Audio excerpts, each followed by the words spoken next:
So pretty. Cute little babies. أنا أوصي كل زوجين في أمور الدنيا بأن يعذر كل واحد منهما الآخر، وأن يتنازل عن شيء من حقه في أمور الدنيا، فإن أمور الدنيا لا بد فيها من تقصير، لا بد فيها من تقصير، ولكن الزوج العاقل يرفق بامرأته وينظر إلى خيرها حتى ينسى ما وقع. ولذلك ماذا قال النبي صلى الله عليه وسلم؟ قال: لا يفرق مؤمن مؤمنة. لا يفرق يعني لا يبغض زوج زوجته المؤمنة، إن كره منها خلقا رضي منها خلقا آخر. فالمؤمن العاقل إذا رأى شيئا من أمور الدنيا ليس في الدين، من أمور الدنيا، تنازل وقال فيها خير آخر، فيها شيء أعظم. والزوجة تطيع زوجها في غير معصية الله، لأنه جاء عن النبي صلى الله عليه وسلم أنه قال: لو كنت آمرا أحدا أن يسجد لأحد لأمرت المرأة أن تسجد لزوجها من عظم حقه عليها. فالنبي صلى الله عليه وسلم بين للمرأة عظم حق زوجها عليها، فلا ينبغي للمرأة أن تقف عند أمور الدنيا والتقصير، بل تتنازل مع طاعة زوجها بغير معصية الله.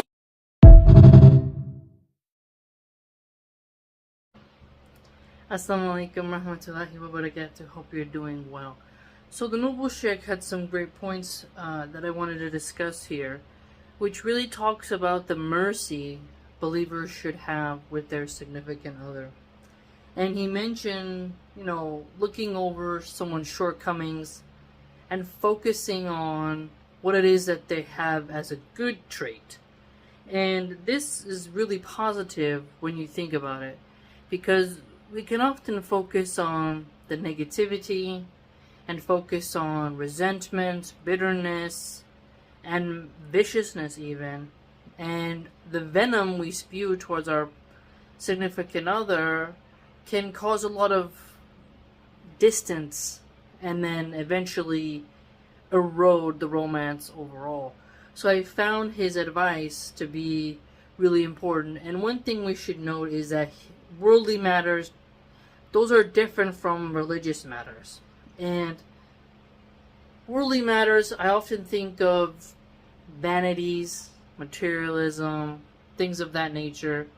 And we often can let little things like that divert us from having a true connection with someone, and then we hyper-focus on that. He also mentioned how a believing man shouldn't hate a believing woman, and it's super insightful to think about that on a daily basis, when it can be very common now due to social media for hatred to build up between rivals, factions, in the Dawah scene itself. And so it's good for us to remember that we as believers have rights and obligations upon each other, right? He also mentioned that a woman should obey her husband, but not when it includes disobedience to Allah. So obey your husband in what is not disobedience to Allah. And this word obey really pisses off a lot of women, especially feminists, and they seem to think that an intelligent woman is being commanded to be the doormat of a moron. But if they were mature, I'd argue, they would see that if they were actually smart, they wouldn't marry a moron, and therefore they wouldn't have to worry about being led by a moron. So if you find yourself really resenting the idea of obeying your husband, just calm down, breathe, and realize that there will be some times where he's wrong, but there'll be more times where he's right, and you picked him. So why did you pick someone who you can't really vibe with, who you don't see a lot of leadership qualities in? So, if you know that in Islam, a woman is encouraged, commanded, obligated to listen to her husband, to obey him, you should be very selective with who you pick. right? So if you find yourself having intimacy with someone who you wouldn't follow, who you wouldn't obey, you're the, well, let's just put it quite plainly, you're the idiot. I don't think a lot of women recognize that the faults that they see in their husband show that they picked this man, they selected that man, they accepted him. So why are you having intimacy? Why did you marry with someone who you don't want to obey? Something very interesting, which also bleeds into the whole birth control argument and what sex over time has become. Before birth control and abortions, I think women made better decisions and sex had a more significant meaning. Whereas now, sex is more cheap because women call a baby a clump of cells and they have sterilized wombs, so to them, sex is not really as risky and therefore they don't care as much. And so they pick lower quality men who they just have sex with and then don't talk to. And I'd argue they still risk STDs, but today you have women who are proud to have STDs and who say you shouldn't shame them, and they want to remove the stigma of having STDs. So we're getting to a point where women are proud to abort, proud to be passed around, proud to have STDs, and proud to be childless. So lots of pride before the fall. And he was just really giving us some solid advice for married couples here, that they should essentially excuse one another and to concede some points, and that it's really about trying to see the best in the person. And this can be quite difficult when you are someone who has a sort of contrarian personality, when life is all about you, you're very selfish. So this whole time I'm watching the video and clip of the Noble Sheikh, I think about how much introspection it takes for a woman to really analyze her faults and say, how can I be a better wife? What should I overlook with him? What shouldn't I overlook? You know, having the proper balance. And then when you're dealing with problems and trials in your relationship, just look at, is it halal? Is it haram? Where can we have some middle ground? Is this a shortcoming that I should die on? So there's an expression in America called, and will you die on this hill?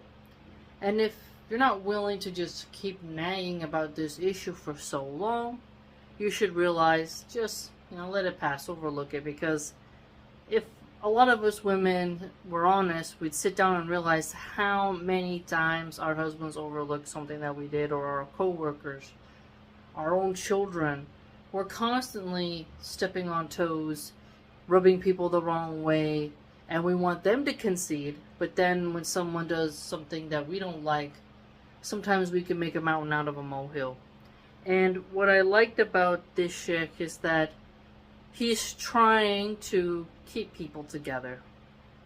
You have tons of feminists who say divorce, divorce, divorce, leave, leave, leave. And they're very happy to see a couple split up and they cheer for it. And you see more and more of, for example, I made a video a while ago, over a year ago I think, where Etsy was celebrating divorce cakes. So now it's a celebration when you get an abortion, and I've showed the evidence of that in the past. They'll write Yeetus the fetus, so they celebrate when they've executed a child, dismembered it, stuffed it into a medical bag, and they celebrate when there's a divorce. So a lot of mediocrity being pushed around, a lot of callousness. Women are afraid to ever feel sad. They always got to celebrate pain in order to cope with it. So what do I mean by that? Instead of sitting down and being like, man, I wish my marriage would have worked out, and having sad feelings and processing it and getting over it, they say, you know what? I can just smile and laugh and giggle and act very arrogant, and that'll be how I get over it. So you don't really take a lot of accountability when you're celebrating a demise.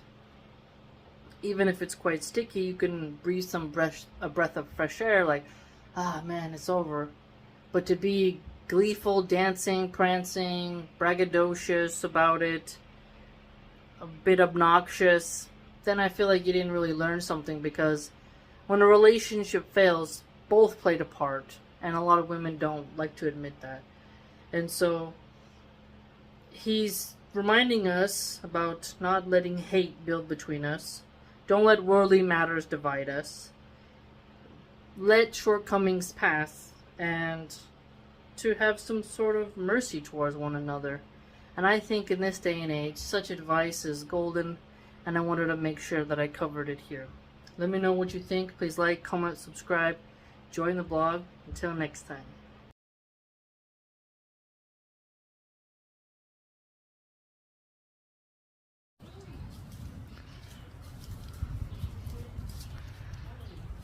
Alhamdulillah.